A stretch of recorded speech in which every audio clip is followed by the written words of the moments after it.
Ella tiene una respuesta sencilla frente a este tema.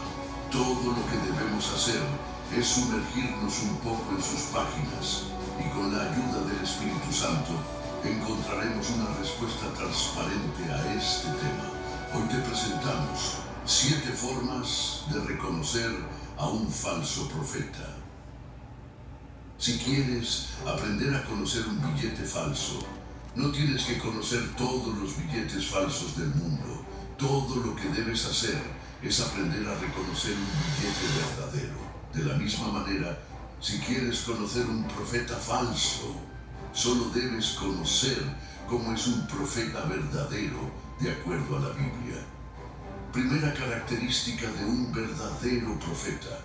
Un verdadero profeta nunca deseará tu dinero. ¿Sabías que en la Biblia ningún profeta pidió dinero? Tal como lo escuchas, ningún verdadero profeta en la Biblia pidió dinero a cambio de una profecía o de un milagro. De hecho, los verdaderos profetas odiaban que les ofrecieran dinero e incluso llegaron a acusar de malvados a quienes ofrecían o recibían dinero a cambio de sus beneficios. Miremos 3 ejemplos muy claros en la Biblia: Eliseo y el leproso Naamán. En esta conocida historia bíblica registrada en primer libro de Reyes 5, Eliseo envió a llamar al sirio Naamán al enterarse de que necesitaba ser sanado de su lepra y le envió a bañarse 7 veces al río Jordán.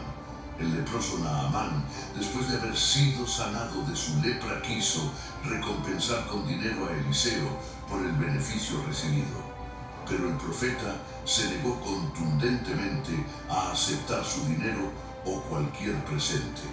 Lo más extraordinario de la historia es que un criado suyo llamado Giesi aprovechó la oportunidad del milagro para ir detrás de Naamán y pedirle dinero, pero al ser descubierto por Eliseo, fue condenado por el mismo Eliseo a sufrir la lepra de Naamán junto con toda su descendencia para siempre. Una clara advertencia de que los milagros de Dios no se negocian ni se venden. El segundo caso es el del apóstol Pedro y el hechicero Simón, registrado en Hechos 8:9.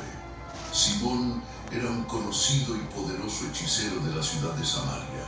Cuando este mago se enteró de que a través de Pedro las personas estaban recibiendo al Espíritu Santo, le ofreció dinero al apóstol y profeta para poder recibir el poder y la autoridad del Espíritu Santo. Pero la respuesta del apóstol fue absolutamente cortante y contundente. Miremos la dura respuesta del apóstol Pedro en Hechos 8:20 al 23 al hechicero: que tu plata perezca contigo, porque pensaste que podías obtener el don de Dios con dinero. No tienes parte ni suerte en este asunto, porque tu corazón no es recto delante de Dios. Verso 22. Por tanto, arrepiéntete de esta tu maldad y ruega al Señor que, si es posible, se te perdone el intento de tu corazón, porque veo que estás en hiel de amargura y en cadenas de iniquidad. Una clara advertencia contra los que piden y ofrecen dinero a cambio de beneficios espirituales.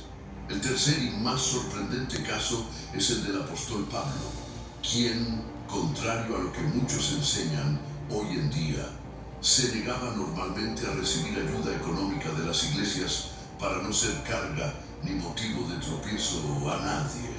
En la primera carta de Corintios 9:11, Pablo dejó en claro que no quiso recibir ayuda económica de la iglesia de Corinto, pues su intención no era servir de tropiezo a nadie. Qué bueno sería que hoy tuviéramos más Pablos en nuestras congregaciones. Sin embargo, es necesario aclarar que el apóstol Pablo no siempre se negaba a recibir ayuda. En algunas ocasiones recibió ayuda, como por ejemplo en la iglesia de Filipo, cuando se vio en necesidades económicas. El punto entonces es que no decimos que una persona que trabaja en el Evangelio no merezca recibir salario por su trabajo. Todo obrero es digno de un salario, como lo enseña primera carta a Timoteo 5:18. Pero ten mucho cuidado cuando notes que se está usando la Biblia para coaccionarte sobre tu dinero y más aún cuando te pidan dinero a cambio de un milagro, una oración o un beneficio espiritual. Pero empecemos a profundizar en este tema. Cuando hablamos de verdaderos profetas, hay algo absolutamente necesario para identificarlo correctamente. Segunda característica, un verdadero profeta nunca falla en sus profecías.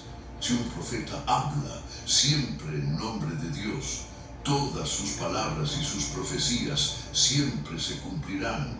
De hecho, ¿sabías que una de las formas de identificar a un falso profeta es porque al menos una de sus profecías no se cumple?